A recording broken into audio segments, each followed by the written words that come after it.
Today's lesson will be Chapter 5, Job Order Cost Accounting for Service and Manufacturing Businesses. But what we're going to do today is we're going to look at some exercises from Chapter 5.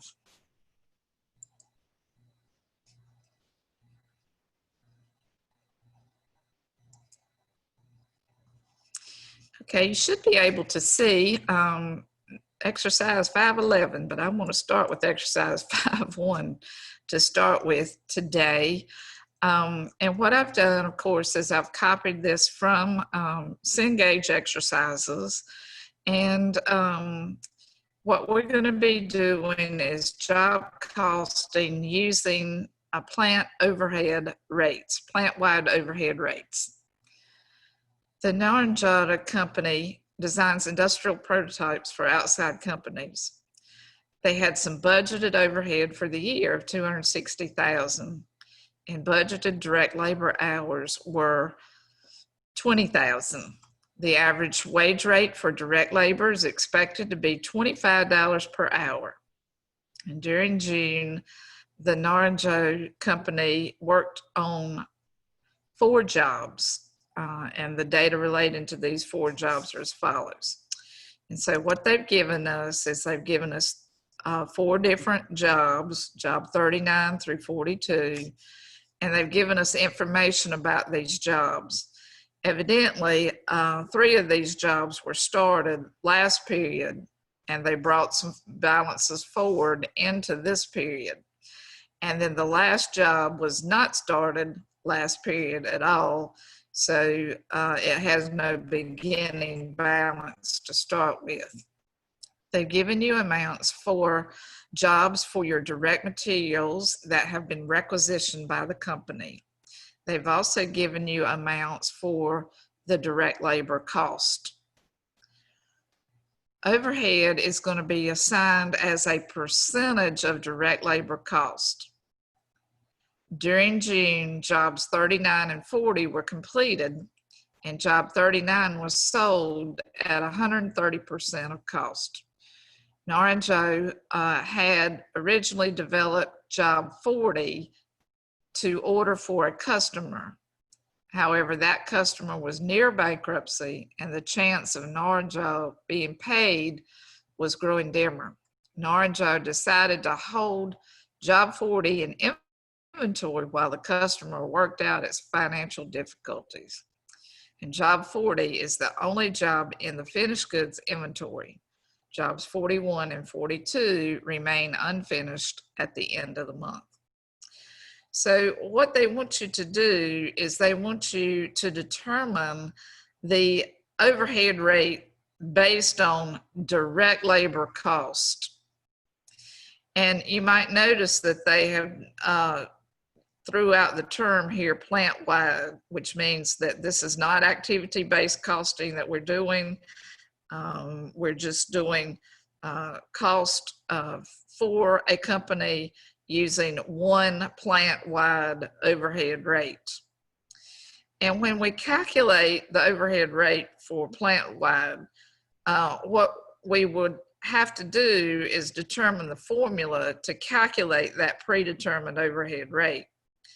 And the predetermined overhead rate formula is the total budgeted overhead divided by budgeted direct labor cost.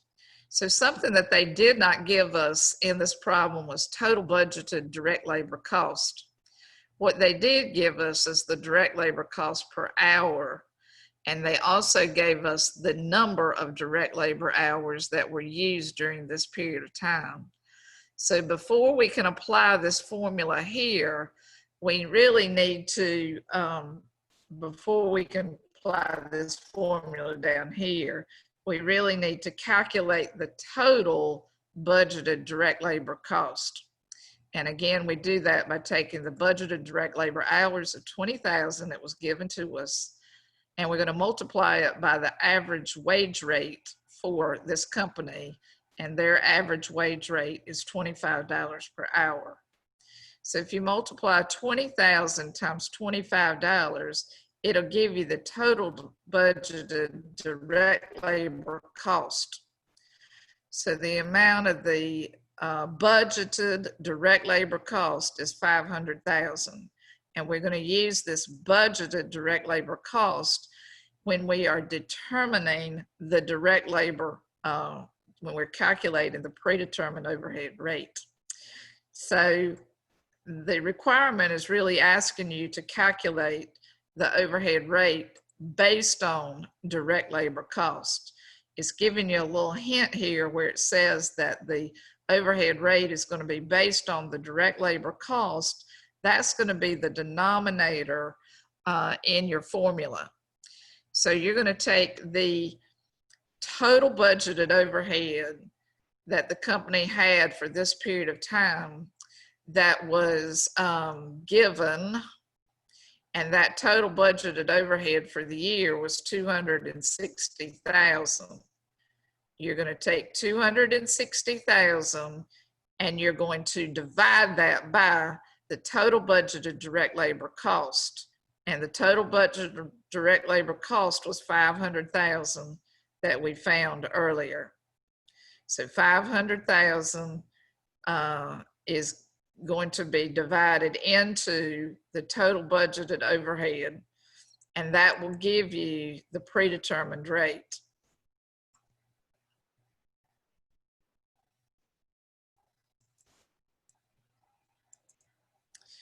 And let me fix my formula here because evidently I clicked on something I shouldn't have. But I'm going to create a formula here, and I'm going to take the budgeted amount of overhead for the company, which was $260,000.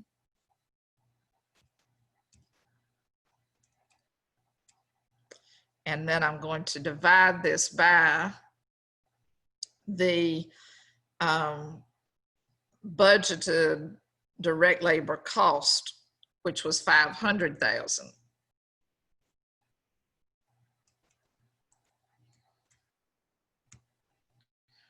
When you do this, this will give you a predetermined factory overhead rate.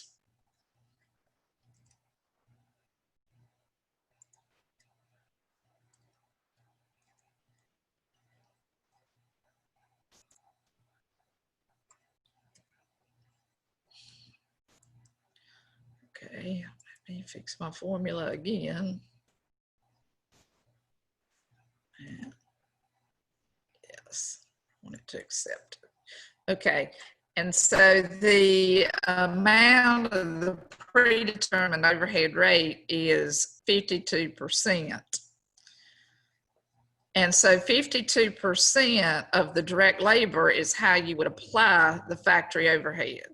Remember, when you are calculating job cost sheets for jobs, you're going to treat them as if they were work in process accounts. And now they are not ledger accounts, obviously, but they are just different jobs, and we're going to keep up with the manufacturing cost of each job. So the manufacturing costs are going to be your materials, which they gave you, the materials amount, which was given, the direct labor cost, which is given, and you have to find the applied factory overhead. So to find the applied factory overhead, what you're going to do is you're going to take this predetermined factory overhead rate, and since the predetermined factory overhead rate was based on the direct labor cost, we would multiply the predetermined rate times the direct labor cost for each job. And that's how you're going to get the applied factory overhead. So once you have this predetermined factory overhead rate calculated, then you're going to need to apply it to each one of the jobs based on the direct labor cost per job. That's how you get the applied factory overhead. And then what I did is I set up each one of the jobs individually, and they are asking you to set up job cost sheets for these jobs. And in a job cost sheet, each job, we would keep up with all the costs associated with that job. In job number 39, we had started this job last period, and the cost that we had last period would be brought forward to the beginning inventory for this period. We're going to add to it all the cost of the materials that we had for this period and the labor, and then you have to find the applied factory overhead. All of these items were given to you. The beginning balances, the materials, and the labor were given to you. What you had to determine is the applied factory overhead.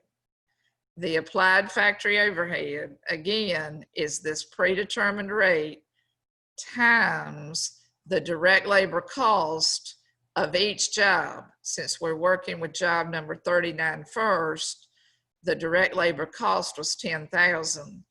So 52% of 10,000 is our applied overhead that would go to job 39. For job 40, it's 52% times the direct labor cost of job 40. The direct labor cost was $18,500. So 18,500 times 52% will give you 9620. That's the applied factory overhead. So you want to find the applied factory overhead for each one of your jobs. For job 41, we would multiply 52% times the direct labor cost for job 41, which was 3,000, and that will give you 1,560. For job number 42, the predetermined rate is multiplied by the direct labor cost of job 42, and that will give you 1,508. And then what I did is I combined all of these costs together to get the total cost for each job. The total cost for job 39 is $57,800. The total cost for job 40 is $84,120. The total cost for job 41 is $29,910. The total cost for job 42 is $16,408. I also would suggest to you that you might create a part here for the total, so you'll know what the total of the direct materials that have been used for that period of time are. I'm going to show you this in another exercise that is an exercise that goes along with exercise 1. So the only thing that they wanted you to do is to set up a job order cost sheet. These are job order cost sheets, and each of these jobs cost us this amount. Now in part 3 is a what if. And so what if the expected direct labor rate at the beginning of the year was $20 instead of $25? What would the overhead rate be?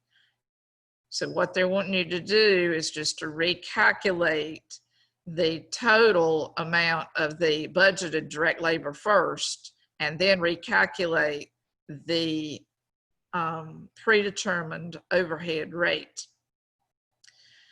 So our budgeted direct labor hours are still going to be the given amount of hours, which were 20,000 hours. You see that was given right there. The direct labor hours are still going to be 20,000 hours. 20,000 hours will be multiplied by the average wage rate. And in this problem, it's going to be $20. So $20 times 20,000 gives you 400,000. That is your total budgeted direct labor cost. this would be used as the denominator in the formula, where you're going to take your total budgeted overhead, which is the same as what they gave you earlier. The total budgeted overhead was $260,000. We would divide that by 400,000, and that will give you a predetermined overhead rate of 65 cents. This predetermined overhead rate is what's going to drive the amount of the applied factory overhead that we allocate. And since this rate is 65 cents, or 65%, it's larger than 52%. So that means that our factory overhead costs are going to be larger. So how would the cost of the jobs be affected? The applied overhead would increase, which would make the total cost of the jobs also increase. So this is an example of a problem where they want you to use the predetermined plant-wide rate based on the direct labor cost as the denominator. So you have to read these problems carefully, because plant-wide rates could be divided by something other than direct labor cost. The problem could have told you that they used direct labor hours as a divisor, or machine hours as a divisor. So be careful when you're reading these problems. This should be familiar to you. We have done this in ACC 121 before, and since we just talked about how to calculate predetermined rates in the previous chapter in this class, this shouldn't be too difficult for you. So hopefully this chapter will be a little bit simpler than maybe some of the other chapters that we've done. And so I'm going to go on to the next exercise, which is continuation of this exercise. It's the same company that we're using, the same information that was given to us.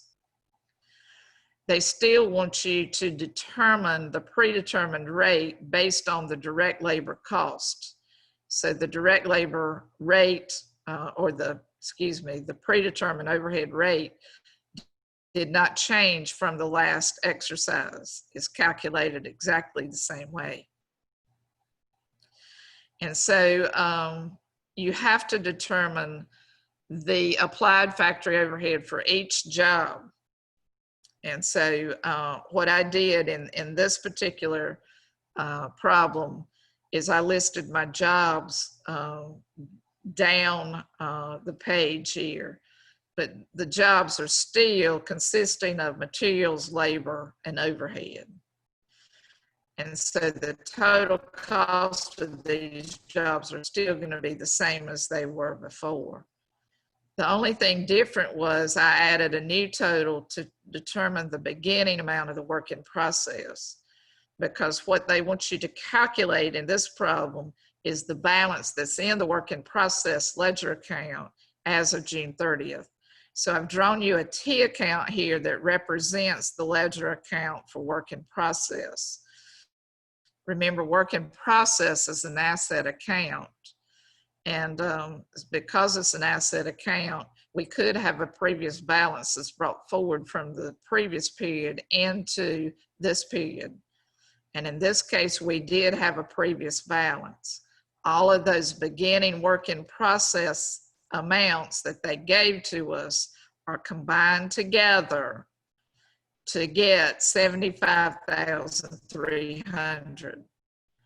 So the beginning work in process is the total of each one of the individual work in processes for each one of these jobs.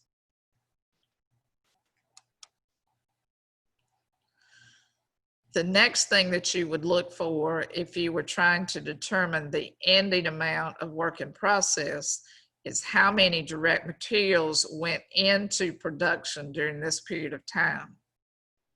So again, I just added up my direct materials cost All of these were given to us, so I just totaled it here. And the total of my direct materials would increase the work in process account, because work in process is an asset and it goes up on the debit side. So what we did is we added some materials during this period of time. We added them to our production. We added them to the work in process account. We also have added some direct labor. And again, they gave you these direct labor amounts. So all I did was total them up, and the total of the direct labor will add to the work in process account. Remember, your manufacturing costs are materials, labor, and overhead. Our applied overhead, we had to determine based on the predetermined overhead rate. Remember, we took this 52% and multiplied it by the direct labor for each job to get the applied factory overhead. Once you have determined the applied factory overhead for each job, you're simply going to add them together to get the total applied factory overhead. Applied factory overhead is the estimated overhead for that period of time, and it is added to the work in process account. So we have materials, labor, and overhead that are all combined as our manufacturing costs for this period of time.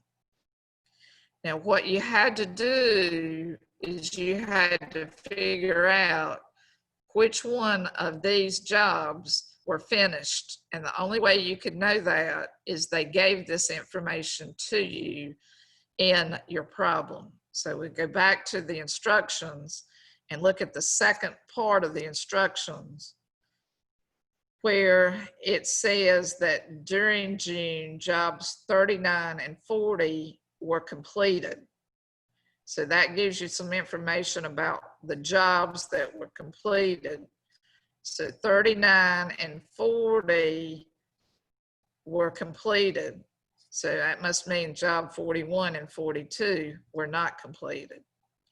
So we just determine the amount of the completed jobs. And so I made a separate category out here, and we completed job 39 that had a total cost of $57,800.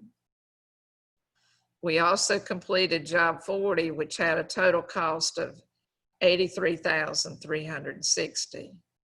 So both of the completed job costs added together gives you total completed jobs at $141,160.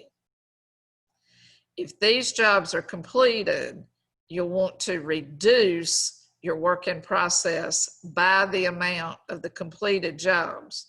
They no longer belong in work in process. They are now finished.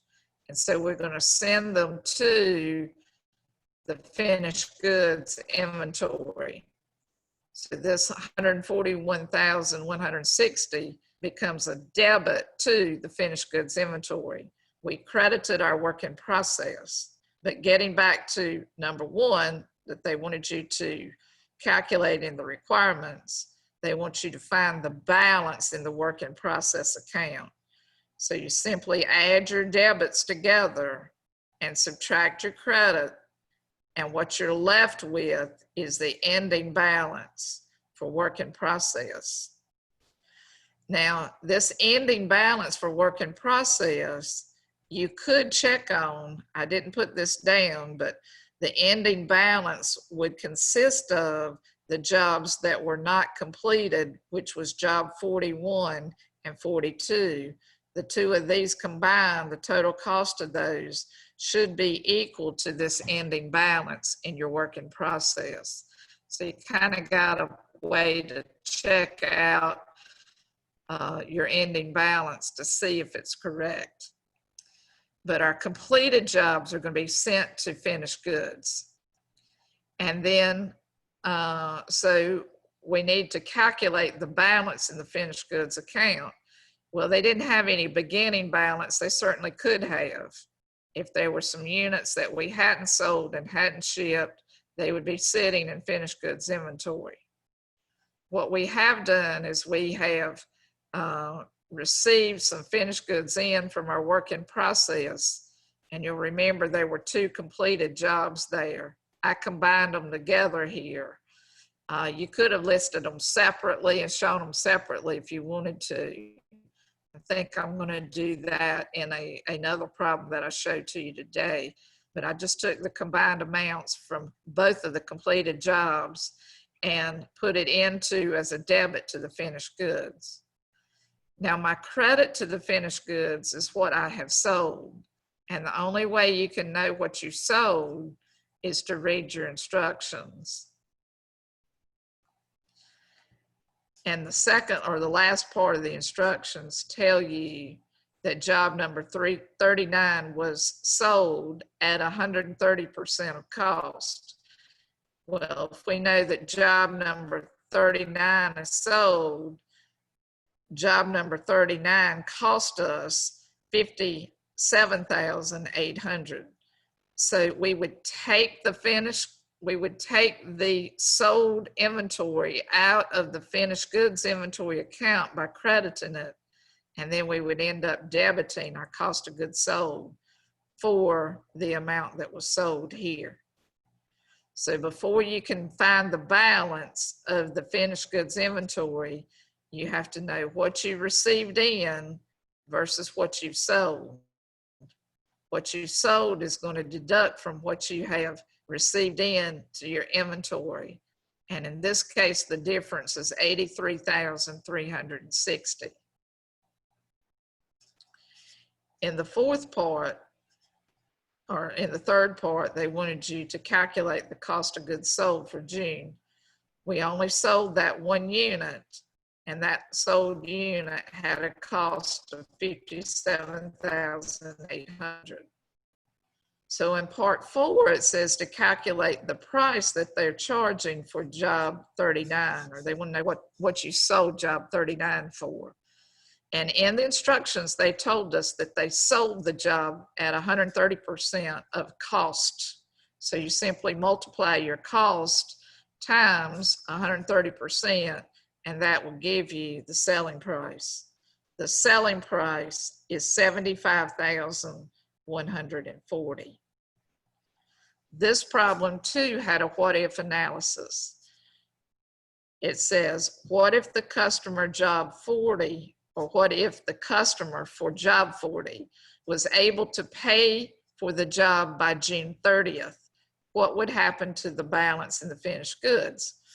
Well, if the customer paid for job 40, it means that you have shipped that job to the customer. The customer has completed the sales transaction for you here. You've completed a sale. So when you complete a sale, you got to take out of the finished goods inventory what you have sold by crediting it, and you would end up debiting your cost of goods sold for the amount of the cost of that asset. That the cost of the inventory that you sold. So what would happen to the balance in the finished goods account? The finished goods account would decrease because we have actually made a sale and it's got to come out of finished goods and go into cost of goods sold. So the balance of the cost of goods sold account in that case would increase. So the next problem that I want to look at with you today is exercise 5.3.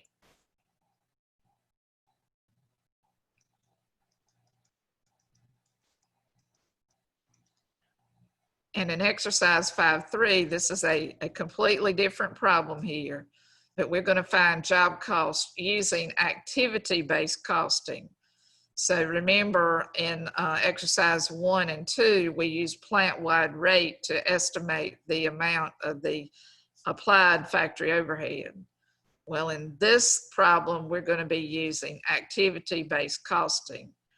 So what that means basically is that the denominator, when you are calculating your predetermined rate, will change to an activity. And so we're going to base the predetermined rate on an activity now, rather than rather than direct labor cost or direct labor hours or machine hours. We're basing it on an activity. So this time we're going to be the Heichter Company, and we're again going to do job order costing. And with job order costing, we're going to need to keep up with the cost of each individual job that we're working with. And they're using activity-based costing to apply overhead to jobs. And this company identified 3 overhead activities and related overhead cost drivers. The budgeted information was as follows. All right, each activity is listed as a cost here. So all of these activities are going to be a part of our overhead that we're allocating. The materials handling activity is going to be allocated by the number of moves. That's going to be our driver of our overhead. And the amount of the driver that we have incurred during this period of time is 3,000 moves in material handling. So for engineering, the cost was 165,000. But this cost is driven by the number of change orders. The number of change orders for this period is 10,000. There was some other overhead that was calculated with this overhead. Other overhead costs for 280,000. And this is going to be driven by direct labor hours. And there were 50,000 direct labor hours that we're going to apply the other overhead to. So this company had 4 jobs that they were working on in July. These are the jobs. And I don't know why they have each one of these as job 13-43, 13-44, and 13-45. I'm going to make it simpler and just say that this is job 43, job 44, 45, and 46. So it'll be easier for me to talk to you about this. They have given you the beginning balance. So 43 was started last period and had a balance brought forward into this period, as did 44 and 45. Job 46, we did not have a previous balance, so we must have started it this period. The direct materials amounts were given for each one of these jobs during this period of time. The direct labor cost was also given to you during this period of time. So what we have left to figure out, excuse me, class, I'm sorry. Sorry about that. I hope I didn't blow your ears out there. So what we have to figure out is the applied amount of the factory overhead.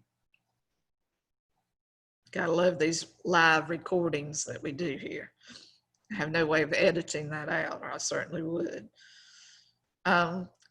Each one of the jobs is given again, and each one of the activities is given again with the number of the drivers associated with those activities. So they gave you all that information because you're going to need it when you calculate the overhead for each individual job. And then it says by July 31st, jobs 43 and 44 were completed and sold, and job 45 and 46 were still in progress. So that's telling you some additional information. So the first thing they wanted us to do is to calculate the activity rates for each of the 3 overhead activities. And to do that, I've given you a formula here to calculate the activity rate. It's the cost of the activity divided by the total amount of the driver. So each activity would be described, materials handling as your first activity. And we need to find a materials handling rate. And that rate is found by taking the cost of the activity and dividing it by the total amount of the driver. So what we're going to do is we're going to look for the cost of the materials handling for this period of time. So I'm going to scroll back up to the top. Do you see the cost of the materials handling is $72,000? What we're going to do is we're going to divide that by the amount of the driver, which is 3,000, and that will give us the activity rate for materials handling. So 72,000 divided by 3,000 is the answer for the materials handling. So it's $24 per move. The engineering, we would need to have the total cost of the engineering and divide it by the total change orders during this period of time. Given this, again, this information is given for engineering. The cost is $165,000 divided by 10,000, and that will give you the overhead activity rate, which is $16.50. For the other overhead, we're going to take the total cost of the other overhead, which was $280,000, and we're going to divide it by 50,000. And that will give you a rate of $5.60 per direct labor hour. That's your activity rates. So all of these are activity rates. In the next part of this, they want you to prepare job cost sheets for each job, showing all the costs through July 31st. So just like we did in the last problem, I've created a little table here. And in this table, I'm going to start with the beginning balances that were given for each one of these jobs. And then I went ahead and totaled them up. The total beginning work in process is $42,400. They also gave us the direct materials for each one of these jobs. These were given amounts from above. And I combined all of those together to get total direct materials at $37,900.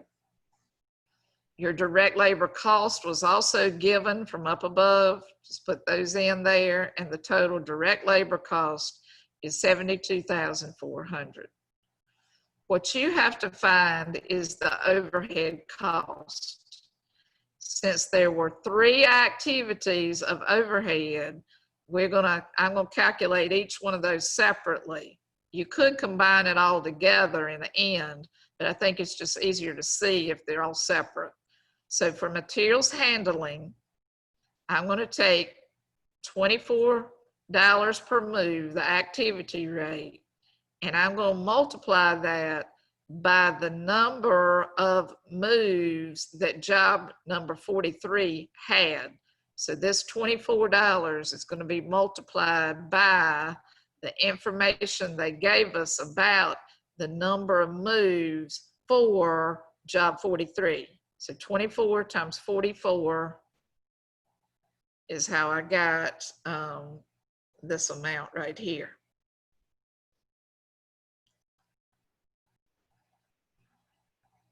So 24 would be multiplied by each one of the moves in each one of the jobs. You do these exactly the same all the way across. And then you'll total up the total overhead materials handling cost is $3,120. To find your engineering cost, we would take the $16.50 that it cost us per change order and multiply this $16.50 by the number of change orders in each job. For job 43, the change orders was 30. So $16.50 times 30 is how you get 5,040. And you can see that it's in this formula here, and the total amount is 5,040. You would do that the same way. I'm sorry, that was overhead, wasn't it? Engineering here. The change order times the number of change orders per job is how you would get the engineering overhead that was applied.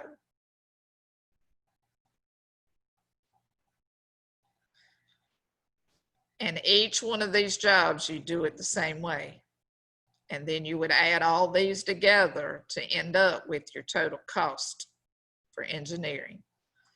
Then for other overhead, we're going to take the $5.60 and we're going to multiply it by the number of direct labor hours per job. So in job 43, it was 900 times $5.60. That will give you the other overhead. And you do that for each one of the jobs using each one of the jobs' amount of direct labor hours that they consumed during this period of time. So the total of all the other overhead was 20,272. So each one of these individual activities makes up our total overhead.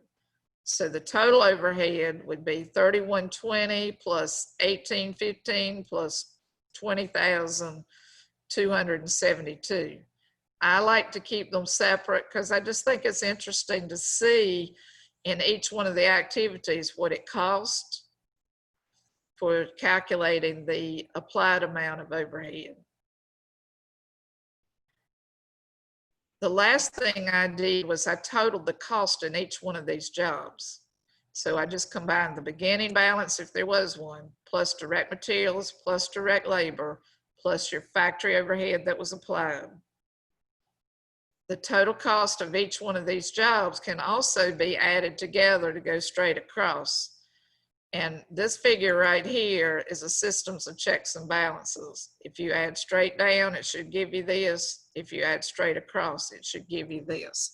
So there's a way that you can check your work. So the only thing they really wanted us to do here is to show the job cost sheets. Each one of these would be a job cost sheet that would be with the jobs that we are working on. They're going to back up the information that will go into the work in process and out of the work in process and into finished goods and eventually into cost of goods sold. It's just paperwork that we would use to back up the information in the ledger.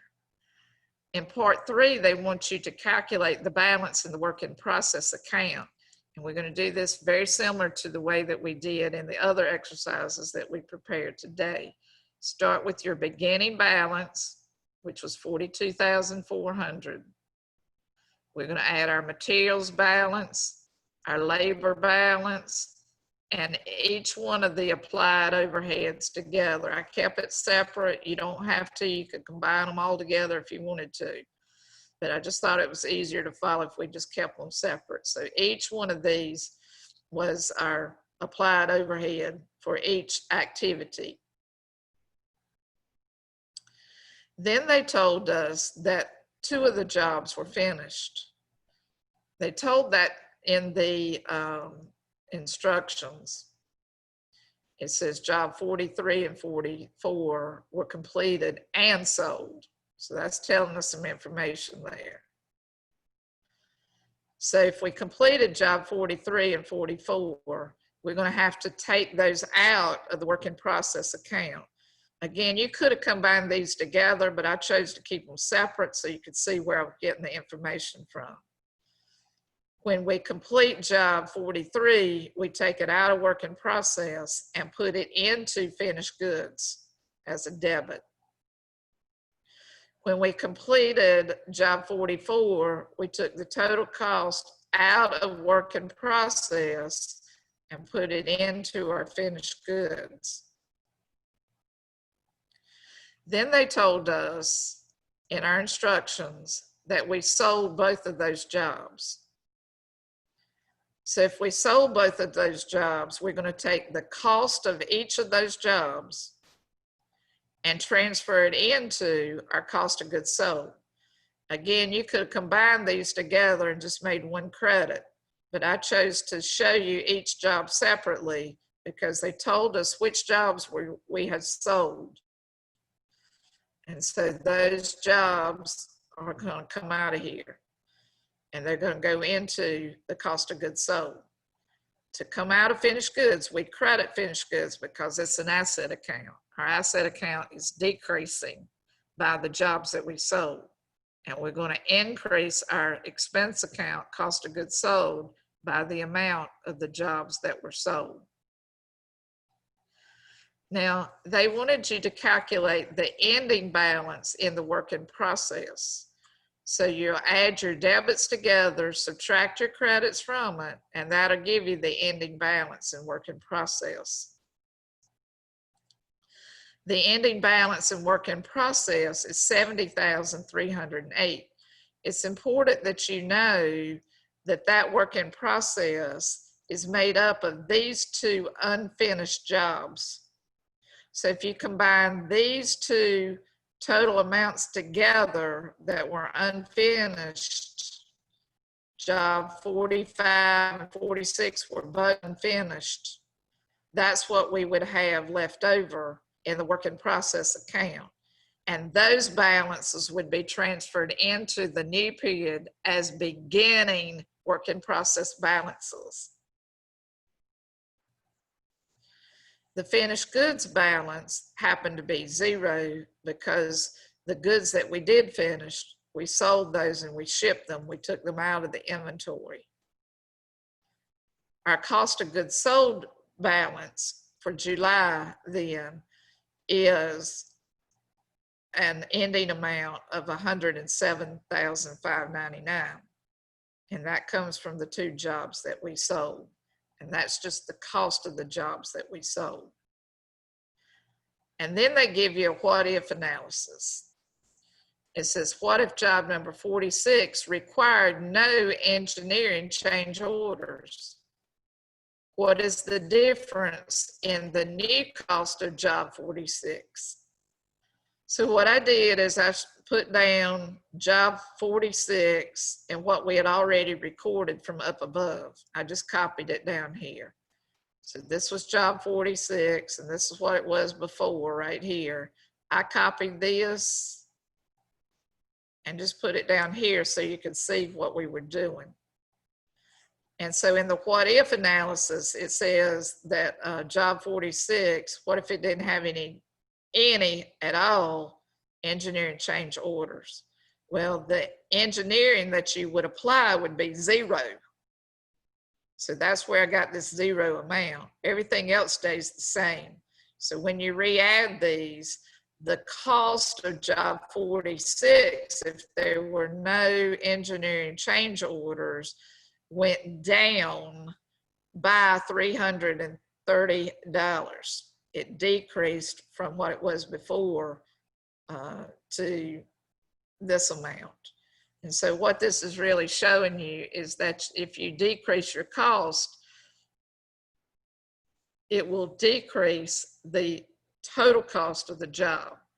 So if we didn't have any engineering changes, we didn't have any overhead to apply to that, it would have affected the total cost of this job by decreasing it by $330.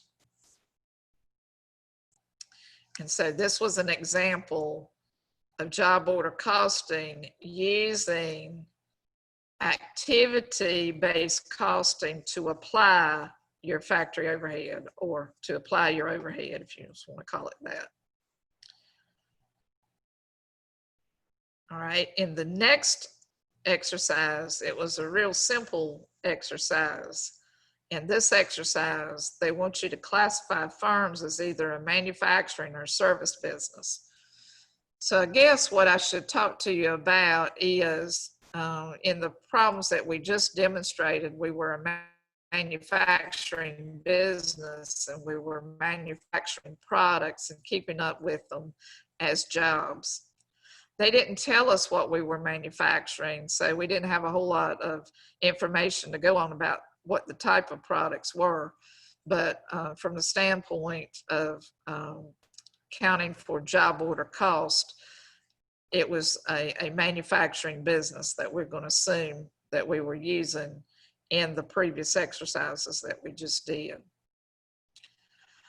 But what I want to emphasize to you is not only manufacturing businesses use job order cost accounting, service businesses do too. A lot of times when we talk about job order costing, we just automatically think about companies that are manufacturing products. But services can be accounted for, service industries can be accounted for by using a job cost system.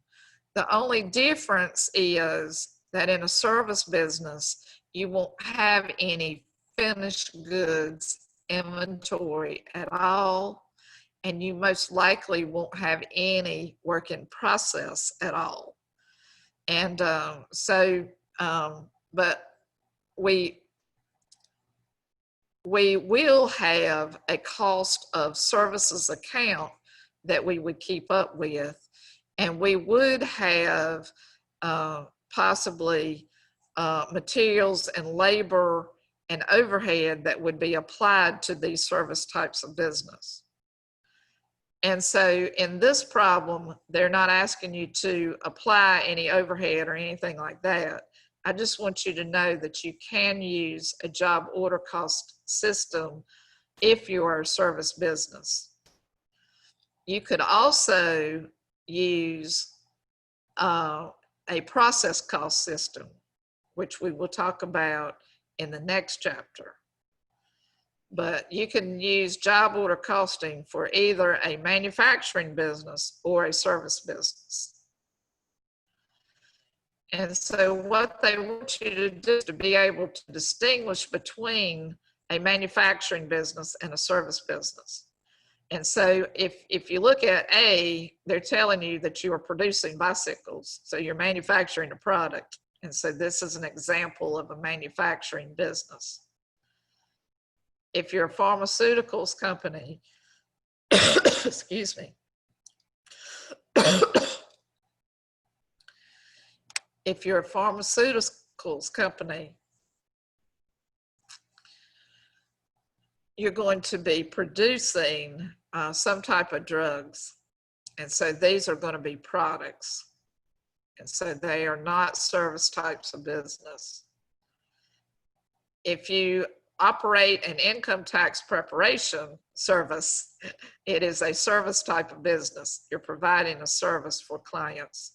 You're preparing taxes for clients and you're charging them a fee to do that. If it's application of artificial nails, I'm assuming you're a salon and you're providing a service for those artificial nails. If you're producing glue, then you are a manufacturing business because you have a product that you are producing. If you are taking care of children in your business, that's a service that you're providing for a parent. So that's a service type of business. So in this exercise, they just wanted you to be able to distinguish between a manufacturing business or a service business. And the main differences between those is in a service business, we don't have any finished goods inventory. That's because services are perishable. They're intangible. You can't touch them. You can't feel them. They're very real, but you know, you can't keep them in inventory, obviously. And usually when you're providing a service, you're going to finish that service before you account for the cost of it. I guess there are some situations where that may not necessarily work. If you're a lawyer and you're providing a service for a person on over a long period of time, then you're going to want to be able to determine how much of that service revenue you've earned during that period of time. But these are just very basic types of businesses that they've got here, and they just want you to be able to distinguish between the two of them. That was the purpose of this exercise. And then for my last exercise that I want to do with you today, we're again going to be talking about job order cost systems. And we're also going to be looking at some ending work in process. And for this exercise, it says during March, the Oregon company worked on 3 jobs, and they had data related to these jobs. And so these were the jobs that they were working on. And so in this one, what they did differently is they told you how many units you were producing in each one of these jobs. They also wrote down how many of the units were actually sold in these jobs. They have given you the direct materials amount for each job. They've given you direct labor hours, and they've given you direct labor costs. And so this time the overhead is going to be assigned on the basis of direct labor hours. Now this is different from direct labor cost. It's going to be based on direct labor hours.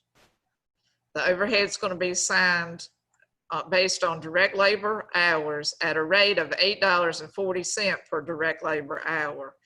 They've already given you the overhead rate here. You didn't have to find the predetermined overhead, but if you did, it would be the total estimated overhead divided by the total estimated hours that you were going to have as direct labor hours. Your divisor, in other words, or your denominator, will be direct labor hours rather than direct labor cost. So this one, the key is we're basing overhead on direct labor hours this time.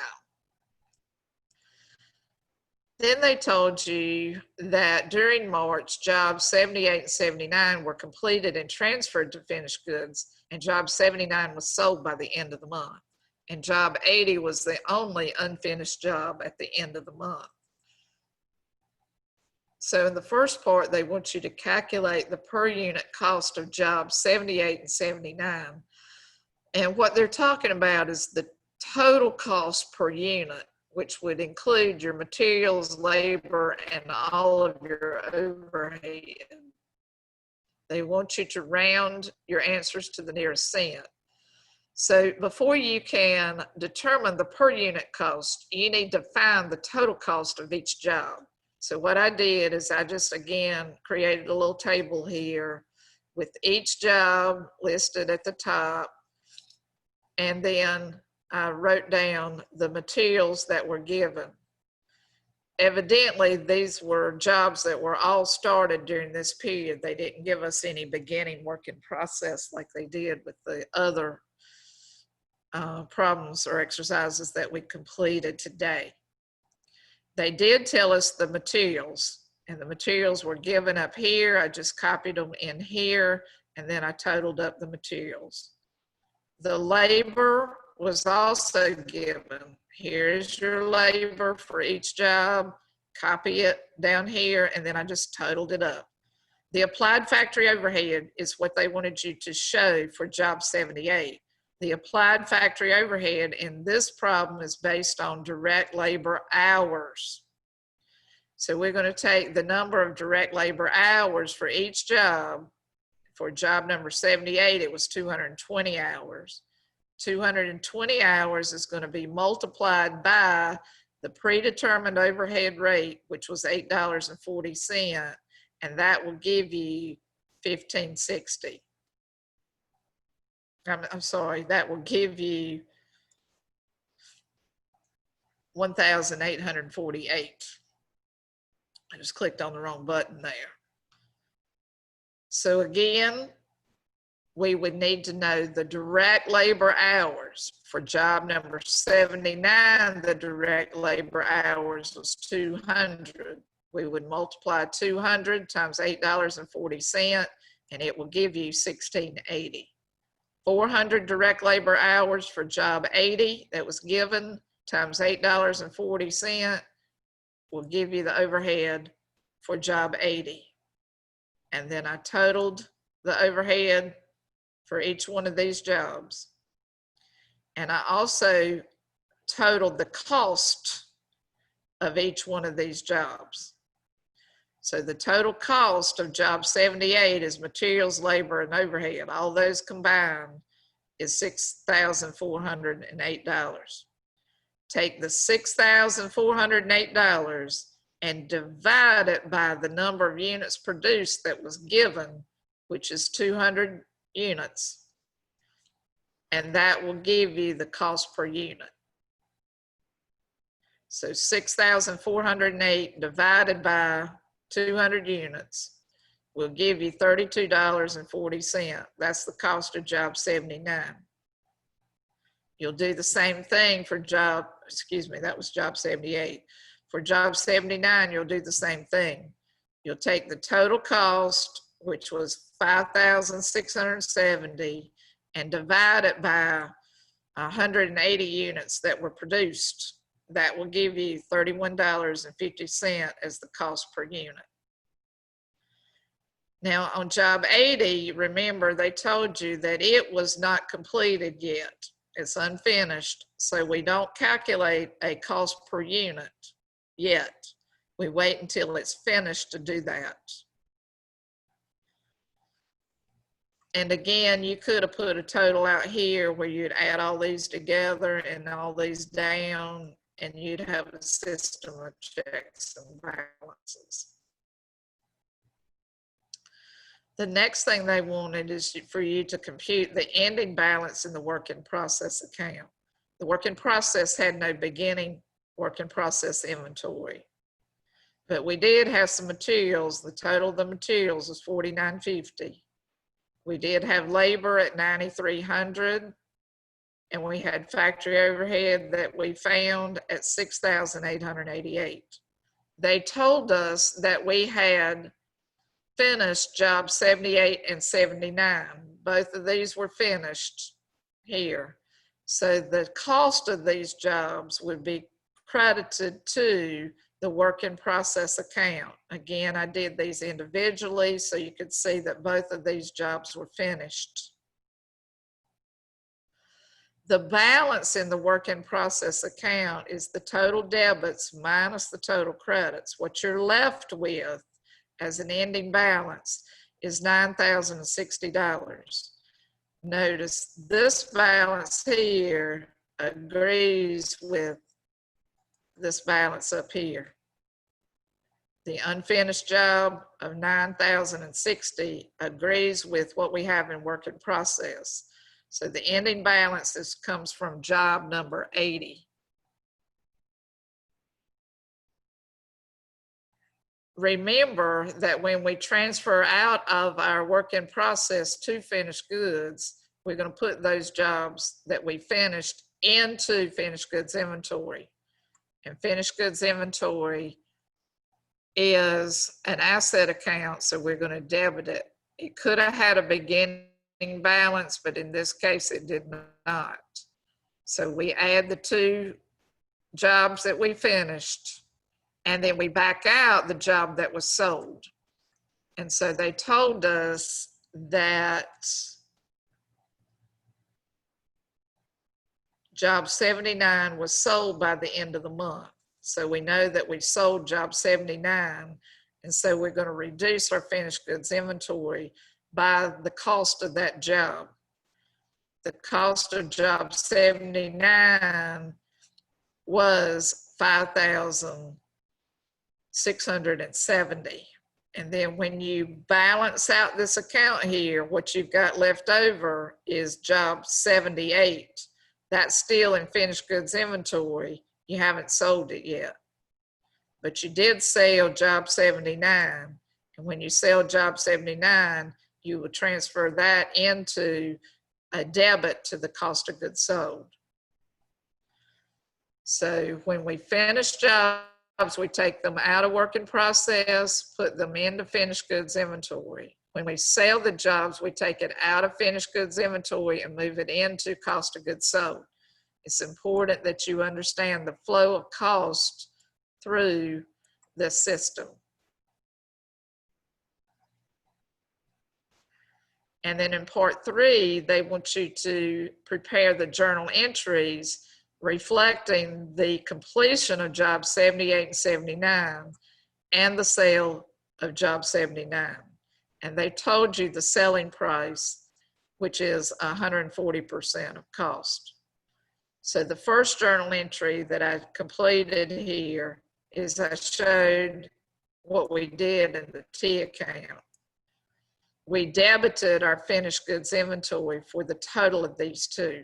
The finished goods inventory would be debited for the total of the finished jobs, which was job 78 and 79, 6,408 plus 5,670 gives you the total amount that we debited to the finished goods inventory. Notice I put a total amount in here to show you what they would put in Cengage. You could have made 2 separate journal entries out of this and debited finished goods inventory for one job, credited work in process for one job, and debited finished goods inventory again, and credited work in process again for all of your completed jobs. But I combined it together here because that's the way they did it in Cengage. Then you would record the sale of the one job. They sold this job right here. And what you have to do is determine the marked up amount that they sold it for. This is the cost of the job.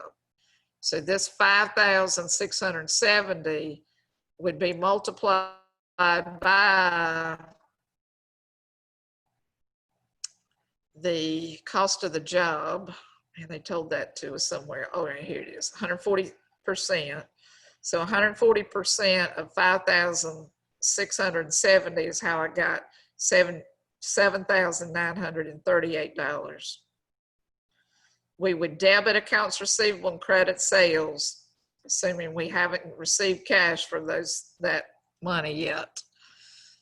We debited accounts receivable and credited our revenue account called sales. Accounts receivable is increasing because it's an asset account, it's going up. My sales, which is revenue, is also increasing. It's going up by 140% of what it cost me. So 140% times 5,670 is how I got the debit to the accounts receivable and a credit to the sales.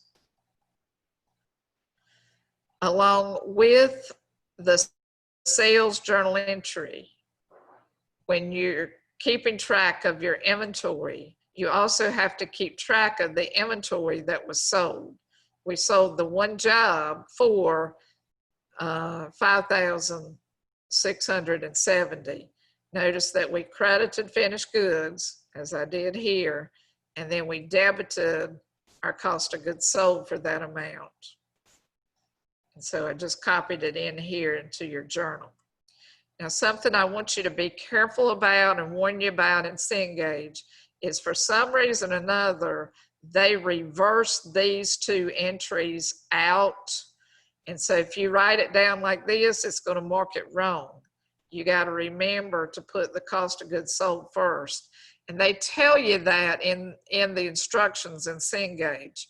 But, you know, when I taught ACC 120, I always taught you to create the sale first and then update the cost of goods sold. So I wanted to go along with what I've been teaching you in the past. Just be aware that you have to read Cengage and enter these journal entries just like they want them in Cengage for it to give you the correct answer. And so that's all I want to talk to you about today. I'm going to stop sharing this with you, and we'll see you again next time. Bye-bye.